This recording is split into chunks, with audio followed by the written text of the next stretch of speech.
Drage moje gledateljice, u današnjoj emisiji ću vam govoriti o daleko najvažnijim vitaminima za sprečavanje gubitka kose. Govorit ću vam zašto žene gube kosu, koji su glavni razlozi. Govorit ćemo o tome što kemijske supstance i svi ovi preparati koji vam se masovno nude, zašto su čak ne samo štetni za zdravlje vaše kose i kada ih i kupite, što zapravo kupujete, da bi drugi puta bili pametniji i da shvatite da to nije za vas. Govorit ćemo o mehanizmi nastanka gubitka kose i sve u današnjoj emisiji koji ćemo otvoriti oči što trebate napraviti kako bi spriječili i zaustavili gubitak kose. Kosa nije samo estetski detalj, već je važan biološki pokazatelj ukupnog zdravstvenog stanja organizma. Svaka vlast kose prolazi kroz strogo kontrolirane cikluse rasta, mirovanja i ispadanja, koje reguliraju hormoni, hranjive tvari i stanična energija. Zato svaka promjena u kvaliteti i gustoći kose gotovo uvijek odražava poremećaj u nekom sustavu tijela. Bilo da se radi o hormonalnoj neravnoteži, upalnim procesima, stresu ili nutritivnom deficitu. Posebno kod žena u menopauzi nakon 50. godine života problem je još veći zbog hormonalnih promjena i kroničnog nedostatka hranjivih tvari. Gubitak kose može biti difuzan, gdje se proređuje cijela kosa, ili žarištan, gdje se pojavljuju male ćelave zone. Učinak na kvalitetu života žene osjećaju smanjenje samopouzdanja, stres se povećava, a problem često postaje začarani krug, jer stres dodatno pogoršava opadanje kose. Kod žena kosa ima i duboku psihološku dimenziju, predstavlja osjećaj ženstvenosti, vitalnosti i samopouzdanja. Zato pojačano opadanje kose često izaziva anksioznost, depresiju i osjećaj gubitka kontrole nad vlastitim tijelom, a to sve jako dobro znaju i industrije svih ovih preparata za gubitak koze i kozmetiku. I upravo na vašemu neznanju, na vašemu očaju zarađuju stotine milijardi dolara godišnje, a to moramo prekinuti. Idemo malo govoriti o tome što je zapravo jedan tijek kose, kako naraste, kako zapravo se obnavlja, da bi mogli malo bolje shvatiti što je to gubitak kose. Svaka vlast kose nastaje u folikulu, mikroskopskom organu smještenom u dermisu kože. Folikul je živ i izrazito metabolički aktivan.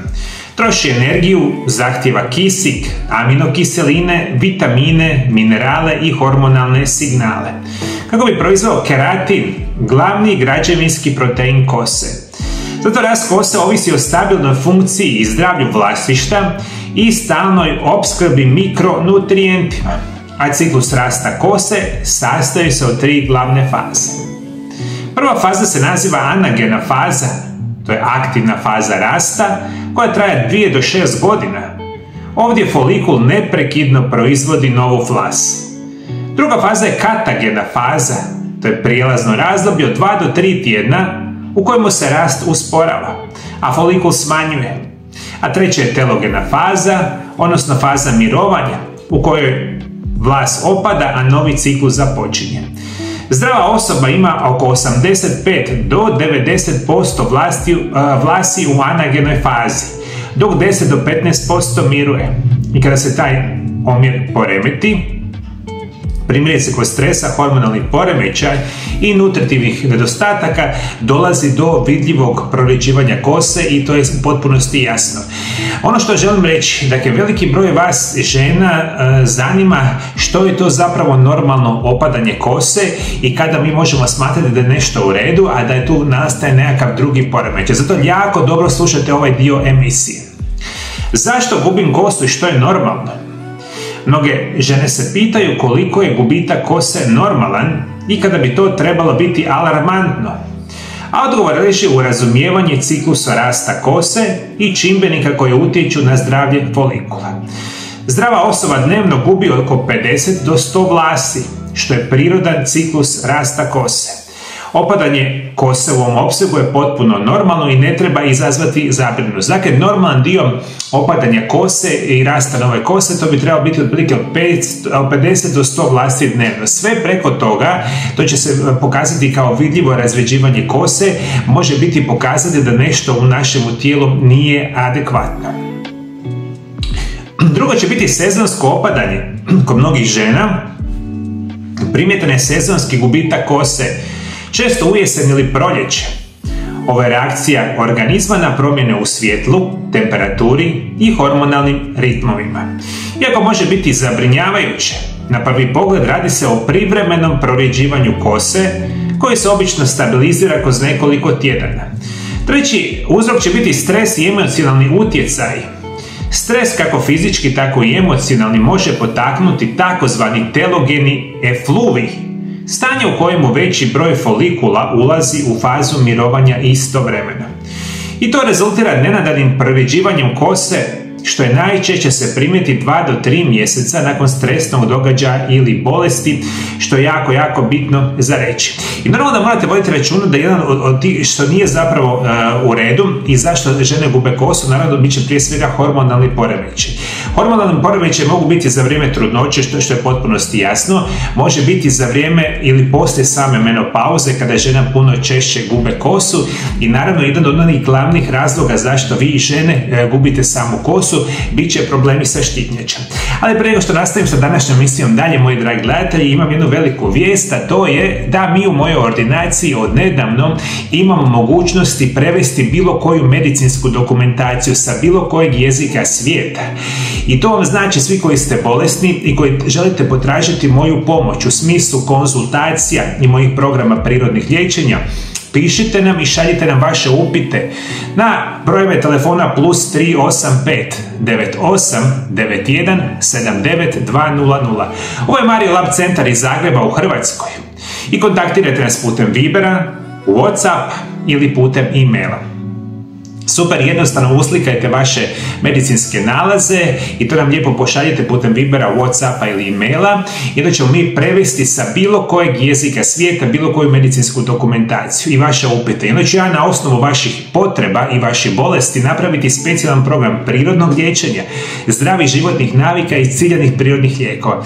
Čak ćemo najbolje prirodne lijekove na svijetu dostaviti direktno na vašu kućnu adresu.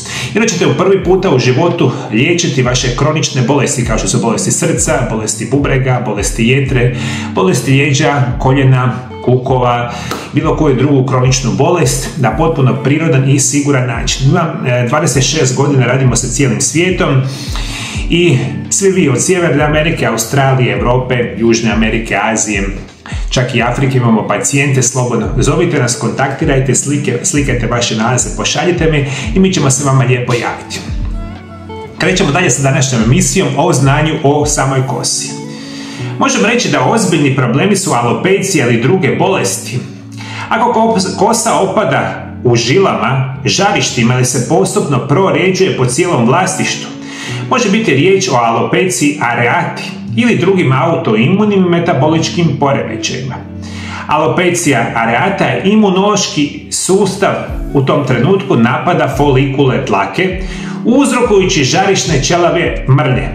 A telogeni efluvi često uzrokovan kroničnom bolešću, lijekovima i velikim fizičkim stresom. Jedan od onih glavnih razloga što veliki broj vas ne vodi računa, zašto vama naravno gubite kosu, bit će kroničan nedostatak bitnih minerala i vitamina i to najčešće radi izuzetno loše prehrane i to najčešće bude desetljećima, 5, 10, 15, 20 godina jedemo ovu izuzetno lošu prerađenu hranu i mi mislimo da je to u potpunosti u redu. Da jedemo tu visoko procesiranu hranu koja nema niti jedan mineral, vitamin i nutrijent, a uopće ne smatramo da je to nešto loše za nas jer za Boga miloga svi idemo u dućane brze hrane, sve to što kupujemo u dućanima je izvanredno za naše zdravlje i onda jednog dana problemi sa recimo gubitkom kose. Dakle, kroničan nedostatak minerala i vitamina radi jako loše prehrane. Ovo je specijalno problematično za sve vas žene koje imate preko 50 godina života i onda još kada to svu tu priču dodate gutanje lijekova za, ne znam, za visoki krvni tlak, za dijabetes, zapravo obavu za loš imunitet i kad pijete još šaku lijekova, imate jako lošu prehranu, što možemo očekivati još gore poremećaj sa samom kosom. Ajmo malo dalje razmisliti o nečemu što je jako, jako bitno, što rade industrije kozmetike prema svima vama. Industrija njege kose zna točno gdje su granice ženskog strpljenja. Zna da će svaka žena, kada joj kosa počne slabiti, učiniti gotovo sve da zaustavi proces. Promijeniti prehranu, kupiti novi šampun, ampule, ulja i serume. Upravo taj emocije koje imate, a to su strah od gubitka ljepote i ženstvenosti, gradi više milijardni biznis. U svijetu se godišnje potroši više od 90 milijardi dolara na proizvode za obnavljanje i gušću kosu. Reklame obećavaju brze rezultate, sjajnu kosu i vidljivo smanjenje ispadanja, ali ono što ne govore jest da većina tih proizvoda je formulirana tako da vam pruža privremeni vizualni efekt. I ono što vi svi i uvijek nasjedate, to će biti na te sve skillne, krasne reklame, poznatih ljudi, nepoznatih ljudi, i vi imate problema sa ispadanjem kose i oni igraju na vaše emocije, i što ste više pod emocionalnim stresom, vi ćete kupiti prvo smeće od nekakvog kozmetičkog preparata za koje ćete samo baciti novce. Slušajte za što bacate novce svaki dan. Ajmo prvo krenuti od šampona i ampula protiv ispadanja kose. Kada pogledate deklaraciju tipičnog šampona protiv ispadanja, vidjet ćete duge nazive koje je teško izgovoriti, kao sodium lauret sulfate, kokomidopropil betain, parfum, pek derivati, silikoni ili parabeni. Ove tvari nisu tu da liječe, one stvaraju privremenu iluziju zdravlja. Recimo, sulfati su agresivni deterđenti koji ispiru prirodna ulja vlastišta i uništavaju lipidni sloj. I nakon pranja kosa djeluje čista i lagana, ali folikul ostaje iritantan i slabiji. Recimo, silikoni oblažu vlast tankim slojem plastike, dajući joj sjaj i gustoću, međutim taj sloj sa vremenom onemogućuje disanje i apsorpciju hranjivih tvari, što dovodi do lomljivosti i čerolosti. Zatim imate parabene i formaldehide, to su konzervansi. Sprečavaju kvarenje proizvoda, a istovremeno mogu izazvati hormonalne poremeće i iritacije kože. Te imate sintetičke mirise i boje koji često izazivaju alergijske reakcije i narušavaju mikrobiom vlastišta. A rezultati na početku kosa izgleda sjajnije i deblje, ali dugoročno postaje suha, lomljiva i osjetljiva. A folikul, koji bi trebao biti okružen prirodnim zaštitnim slojem sebuma, ostaje izložen kemijskim iritansima. Za Boga miloga, moji dragi gledatelji.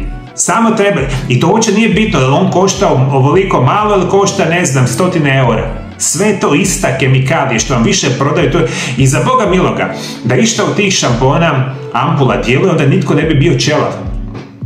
Nitko ne bi imao problema sa kosom. Zašto mi danas na tržištu imamo 1000 takvih preparata i jeste vidjeli, u kratkom vremenskom periodu imate dojam da je vama bolje. Dakle, morate shvatiti da zdravlje kose će primarno ići iznutra, a ne sa silnim kemikalijama na zdravlje kose. Evo vam drugo stvar što koristite, bit će čudesne ampule za jačanje kose. Jedna od najprofitabilnijih kategorija kozmetike su takozvane ampule protiv ispadanja. One često sadrže kofein, mentol, nikotinat i biljne ekstrakte, što kratkotrajno poboljšavaju cirkulaciju i daju osjećaj hladnoće i svježinu na tjemenu. No, sva ta stimulacija traje svega nekoliko sati. Ono što marketing ne spominje jest da nema kliničkih dokaza da te tvari dugoročno potiču vlast kose.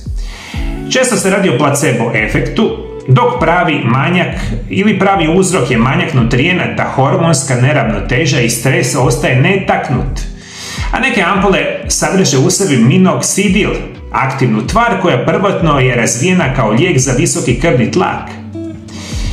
Iako minoksidil može privremeno potaknuti rast nove kose, on ne liječi uzrok, a njegov učinak traje samo dok se koristi. Čim se prestane, folikule dlake se ponovo vraćaju na početno stanje.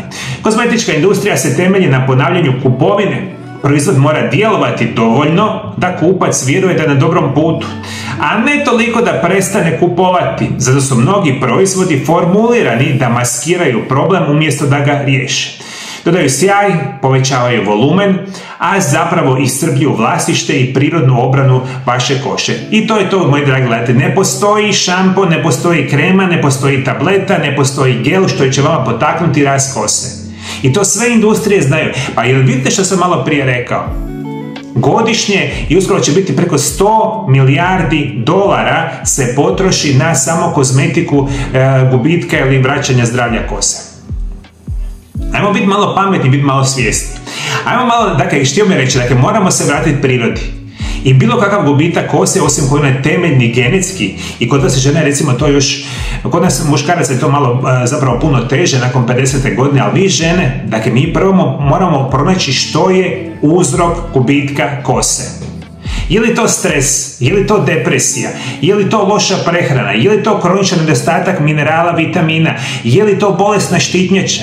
Pa ne možete vi za Boga miloga imati bolesnu štitnjaču, imati gubitak kose i misleći da ćete kupiti šampon za rast kose i da će vaša kosta rasti savršeno. Shvaćate? Uzrok bolesti se ili problema rješava i onda se rješava problemi sa kosom. Osim onim genetskim, rekli smo, pozicijama kada je to praktično nemoguće, u velikim drugim situacijama se može pomoći. Idemo dalje, moji dragi gledatelji. Koji su najvažniji vitamini za rast i sprečavanje gubitka kose? Možemo reći da će prvo biti vitamini B kompleksa, ali specijalno vitamin B7 ili biotin ili pantotenska kiselina. Biotin i B5 djeluju sinergijski, jer biotin je ključan za sintezu keratina, glavnog proteina kose, a bez njega kosa gubi čvrstoću i elastičnost. Imate vitamin B5 ili pantotenska kiselina, koji smanjuje lomljivost kose, pomaže vlastištu da zadrži vlagu i podržava rad nadbubrežne zvijezde koja regulira stresne hormone. Upravo hrana bogata vitaminom B kompleksa, kao što su jaja, piletina, govedina, avokado i orašasti plodovi, te mahunarke i cjelovite žitarice će pomoći. Ovi vitamini djeluju na mikrocirkulaciju folikula, hraneći ih iznutra i omogućujući pravilnu proizvodnju keratina. Konzumacija hrane bogate vitaminom B kompleksa i kvalitetnim dodacima možete u kratkom roku poboljšati zdravlje kože. Slušajte me, ovo je isto tako ključno, bitno za reći. Prvo će biti vitamini B kompleksa, specijalno smo rekli sami vitamin B7 ili biotin je ključan za rast vaše kose. Međutim, vi kada praktično nemoguće je da jedete zdravu hranu, a čak i ako jedete zdravu hranu nakon 50. godine života, vama 100% svakodnevno treba suplementacija visoko kvalitetnih dodataka prehrane koji će imati svoje vitamine koje ću vam danas reći. Ali morate voditi računa, moji dragi gledatelji, kao što vas svi varaju, tako vas varaju industrija takozvanih dodataka prehrane. Ono što veliki broj vas ne zna, da veliku većinu tih proizvođača takozvanih prirodnih lijekova na svijetu i dalje drže farmaceutske kompanije. Dakle, farmaceutske kompanije s jedne strane proizvode kemijske sintetske lijekove, s druge strane vam daju takozvane prirodne lijekove.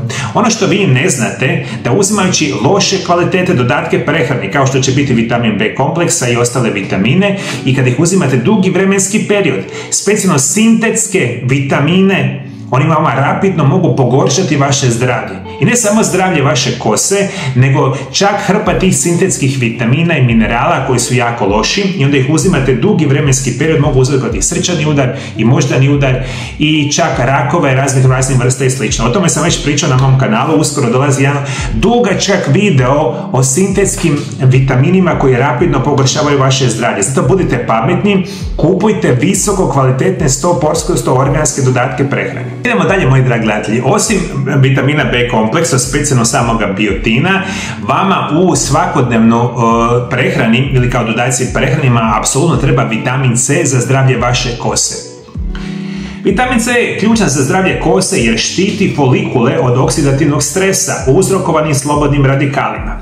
Sudjeluje u sintezi kolagena, proteina koji održava strukturu vlasi i pomaže apsorpciji željeza, minerala koji je često nedostupan kod žena sa gubitkom kose. Posljedice nedostatka vitamina C su prorjeđivanje kose, lomljivost, prerano sjeđenje kose, te suho vlasište i usporen rast. Namirnice bogate vitaminom C su crvena paprika, brokula, kelj, naranđe, grape, kiwi, ali preporuka je da uzimate minimalno 1000 mg dnevno kroz dodatke prehrane, posebno u zimskim mjesecima. te apsolutno vama treba vitamin D koji je hormon svjetlosti i rasta. Vitamin D je jedinstven jer istovremeno je i vitamin i hormon, a njegova uloga u zdravlju kose je ključna jer aktivira receptore u folikulama drage, što omogućava rast nove kose.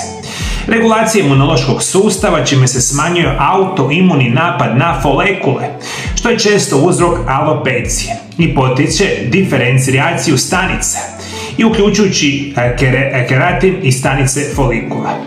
Nedostatak vitamina D je povezan sa alopecijom, proriđivanjem kose i sporijim rastom, osobito kod žena u samoj menopauzi, što je jako bitno za reći. Jeste me shvatili sad, moji dragi gledatelji? Najvažniji vitamini za sprečavanje gubitka kose kod žena će biti vitamin B kompleks, a specijalno vitamin B7 ili biotin, vitamin C i vitamin D. I sada, i toga morate biti svjesni. Sada ćemo, dakle, preporučit ću vam nešto što je jako bitno. Rekao sam vam, ako imate prorijeđenu kosu, ovi vitamini vam trebaju, ali i ostali minerali. Dakle, nije samo vitamin C, vitamin D, vitamini B skupine dovoljni, nego i ostali minerali koje sam pričao u nekim drugim emisijama. Zato svi vi koji znate vrhunskog proizvođača dodataka prehrane koji sve minerale, sve vitamine u jednom multivitaminskom napitku ima, kupite ga i onda ga uzimajte nekoliko mjeseci i čekajte i gledajte kako će se zdravlje vaše kose poboljšati. Svi vi koji ne znate, koji su vrhunski dodaci prehrani, koji sadrže ove minerale, vitamine u organskim formama, svi vi koji imate gubitak kose i ne znate koji su vrhunski dodaci prehrani koji neće vam još i naškoditi vašemu zdravlju, ja ću vam preporučiti na mom dućanu zdrave hrane imate nešto što se naziva optimalni set. Toga dobijete u jednoj ovakvoj kutici i to vam je jedan set minerala i vitamina u čistim organskim preporučenim dnevnim dozama sa stotinama dokaza i naravno sami deklaracije da je to upravo tako. I ovaj optimalni set imate ga dolje ispod video zapisa kupiti i ako njega uzimate, moja će biti preporuka, ako imate gubitak kose, kupite optimalni set za 3 mjeseca i onda pijte ga u smislu nekakvih napitaka koje ćete jednostavno praviti svaki dan i ovaj optimalni set će vama dati svakodnevno 100% čiste organske vitamina B kompleksa i vitamina C, vitamina D i mnogih drugih nutrijenata što vama svakodnevno trebaju. I svi vi koji imate kroničan nedostatak ovih minerala i vitamina mogu vam značajno poboljšati zdravlje vaše kose. Dakle, optimalni set se šalje u cijeli svijet, možete ga odmah dolje ispod video zapisa kupiti. Tko to ne zna kupiti, javite nam se na brojeve telefona koje sam rekao malo prije i onda ćemo mi vam pomoći, dati ćemo vam informacije kako se kupuju. Dakle, jer ovo je jedan od najboljih, možda i najbolji multivitaminski dodatak prehrane na svijetu, koriste ga stotine tisuća osoba, mislim da će pomoći vama. Ja ga svakodnevno konzumiram, mislim da je izvanredan i moji pacijenti. Dakle, optimalni set za gubitak kose, kupite ga dolje ispod video zapise. Međutim, moji dragi gledatelji, kao što sam rekao, vama nikada i brzo neće ponovo se riješiti gubitak kose, jel tako? Vi ako imate sve one perspektive, morate prvo riješiti uzrok. A ovi minerali, vitamini koji njih vama trebaju, oni su vam kao temelj, dakle, za ponovo i rast zdrave guste kose. Vi ako njih nemate, šta god da napravite u životu, to se neće vratiti. Jeste shvatili, moji dragi gledatelji? Evo, za kraj emisije vam želim čitati jedan krasan dio iz Biblije i povezat ćemo ovo današnje čitanje iz Biblije sa današnjom emisijom. Poslušajte, izađe sijač da sije, a dok je sijao, neko zrno prande kraj puta. I dođeše ptice i pozobaše ga. Neko padne na kamenito tlo gdje bi bi plitka zemlja. Ono brzo izniknu jer nije imalo duboke zemlje. Ali kad sunce izađe, uvenu, jer nije imalo korijena i sasuši se. Neko opet padne u trnje i trnje uzraste i uguši ga te ne donese roda. Nekad napokon padoše na dobru zemlju, iznikoše, uzrastoše i donosoše rod. Jedno 30-rostruk, drugo 60-rostruk, treće 100-struk. I na dodatko ima uši, neka čuje. Što nam govori ovo u kontekstu zdravlja kose? Kosa, baš kao i zrno, treba dobru hranjivu zemlju, a to je naš organizam. Ako je zemlja loša, suha, puna otrova i nedostatka nutrijenata, zrno neće izrasti kako treba. Folikuli dlake trebaju vitamine, minerale i pravilnu prehranu i ravnotežu hormona da bi nikli i donijeli plod, zdravu, gustu kosu. S druge strane, kad tijelo hranimo na pravi način, kada unosimo potrebne vitamine poput vitamina B kompleksa, vitamina C i D, kada smanjujemo stres i vodimo zdrav život, naš folikul je poput dobrog tla u kojem zrno može rasti, cvjetati i donositi rod. Dakle, rezultat će biti jaka, gusta kosa, sjajna i otporna, baš kao što zrno na dobroj zemlji donosi jako veliki rod dobrog svijeta. To je potpunosti jasno, moji dragi gledatelji. Nikada vi ne možete imati sa lošim načinom života, lošom prehranom, kemijskim, sintetskim lijekovima i onda kupimo šampon za rast kose. I svi to mislim, mi smo strahota, mi smo u ovome načinu života da ove najveće svjetske industrije i najveće svjetske korporacije rapidno su bogati, svake godine su rapidno bogati jer mogu nevjerojatno utjecati na vas putem reklama, medija i to je samo će biti sve gore i gore. Biće sve više siromašnih ljudi, a ovi bogati će biti abnormalno bogati. Oni igraju sa svima nama. I oni točno znaju. Dakle, niko od njih ne razmišlja o tome kako da vama spriječi gubitak kose, nego njima u cilj da vi opet kupujete. Onda odete na nekakvu drogeriju, Bože sačuvaj, 1000 šampona, sve kemikalije, imate 100 kemikalija unutra i onda je to super zdravo za vašu kosu. Jer je onaj tamo poznati rekao da je, koji je dobio novce za te reklame, da je to za vas. I svi nasjedete na jednu te istu priču. Suština zdravlja počinje iznutra. Sa zdravim životom, zdravim životnim navikama, prirodnim lijekovima i ciljanim mineralima, vitaminima i nutrijentima. I naravno da vam ni vrhunski dodaci prehrane neće vam odmah rast kosa ne znam kako. To treba vremena i morate si dati truda. Tko to napravi, kupuje si šansu da se to dogodi. Tko to ne napravi, onda smo tu gdje jesmo. Moji dragi gledatelji, kakvih imate vi iskustava sa gubitkom kose? Kakve ste vi odluke donijeli u vašem životu? Da li je nešto pomoglo vama? Šta vam je odmoglo? Ajde, molim vas, dole ispod video zapisa pišite, komentirajte vaše iskustva sa prirodnim lijekovima, sa kemijskim lijekovima i sa svime ostalim u smislu gubitka kose, pišite dolje. Jer ono što meni fali na mojim video zapisima, kojih radim evo 7 godina, a to je vaša iskustva, koji doslovno nitko ne piše o tome, to je velika šteta. Jer ono što vi ćete sada napisati, ako si date truda par minuta, netko će drugi pročitati, da će ta osoba možda dobiti bolji savjet od vas i to će biti izvan reda. A naravno je moje video zapise, ako želite, podijelite sa drugim osobama, pa i ovo znanje o prehrani i prirodnim lijekovima za gubitak kose. Hvala lijepo što nam pratite, Bog vas blagoslovio, Bog blagoslovio vašu obitelj. Vidimo se drugi puta. Lijepi pozdrav!